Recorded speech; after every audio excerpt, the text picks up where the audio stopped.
All right, Kevin, talk to us about the Dominance MMA management press conference. What kind of this kind of management group? What can it do for the future of fighters? Yeah, man. I mean, we're coming together and we're showing our voice here with Dominance MMA. You know what I mean? I mean, we're not just UFC fighters. I mean, we have a voice. You know what I mean? And it can't be heard outside of the UFC. I think this is the first of its kind. Dominance MMA management is becoming the forefront of MMA management, and they're just showing people. You know, we're just stepping it up, man. Stepping it up in every aspect. Yeah, obviously from the way you guys spoke about Ali, it just shows that he cares for his fighters. How do you think this kind of management company can affect the future purses for the MMA fighters in terms of you guys making a little bit more money? I know the fans are critical of the purses you guys get at the moment. How do you think that can affect the MMA fighters financially? I mean, it's a step in the right direction. I think it's not going to change a lot right now, but it's a step in the right direction. You know what I mean? Where management companies are stepping up and doing events like this and just showing really the true star power behind the fighters, and eventually I think it'll catch up. Do you think that Sufa Boxing is a good step in the right direction for Dana White and UFC and Sufa? Do you think that's a good move for them? What do you expect? Well, we haven't seen them promote a boxing fight yet, right? I mean, obviously he's the greatest. He's probably going to go down as the greatest promoter of all time, Dana White. But we haven't seen him promote a boxing fight. He's pretty successful at everything that he does. I think he's gonna know how to put on a good boxing fight. Yeah. If they offered you in the future a fight with the big name, something along the lines of Mayweather versus McGregor, would you take that? Would you step into the ring?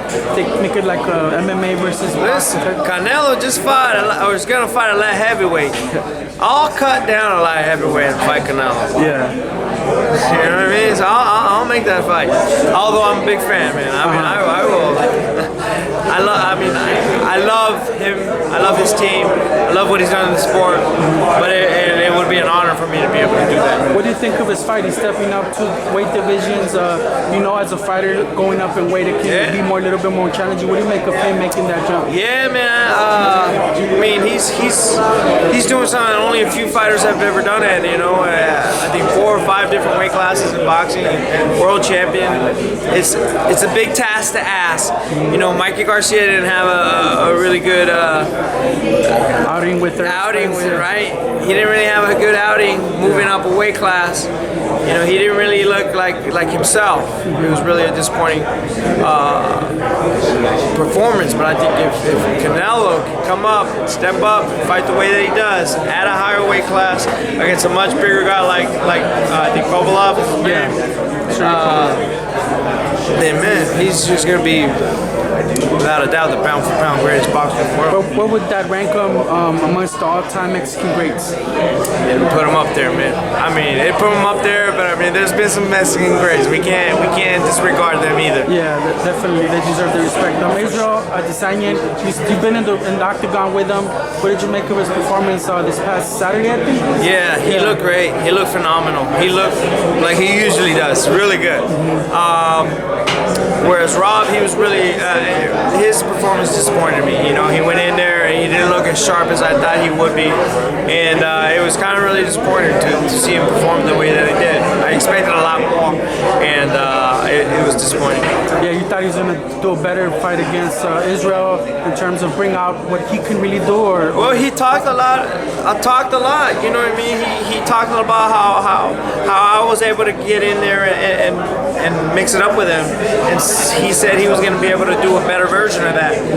Man, he didn't have the right footwork for it. He didn't have the right head movement for it. He didn't have the right boxing approach for it. November 2nd, big fight. Nate Diaz versus Masvidal. What do you make of that matchup? Who do you give the edge to? Yeah, I mean, I'm a Diaz guy, just like the next guy. I'm a Diaz fan, but I think Masvidal right now is just too sharp. You know what I mean? He's just too sharp. He's at the top of his game right now. I think he's gonna come out on top for that one. Yeah, what do you make of their world title? They're fighting for the BMF title. Yeah, that ain't no world title. It's a BMF title. But you know, before I ever fought in the UFC, I mean, I was an MMA fan, right? So I get the promotional side of it, I get the fan side of it, but I also get the competitive side of it and being a UFC athlete side of it, where it's a made-up belt. You know, it's not right. But being a fan, I think it's funny. I think it's cool. Yeah, you know what I mean? I'm able to bounce back and forth because before anything, I was a fan. But as a competitor, I know that it's not right. It's not right to make up made-up belt. Like, people work hard for that. Okay, last thing. What does the future hold for you, man? Great things, big things, baby. Dream chasing. You know what I mean? I'm coming for that middleweight strap, man. I'm gonna prove that I'm the middleweight king. Tell the fans where you follow your social media. Guys can find me on Instagram at Gastelum or on Twitter at Kelvin Gastelum. You guys can find me there. I'm on there all the time. Hit me up. Thank you, man. Appreciate you. Good stuff.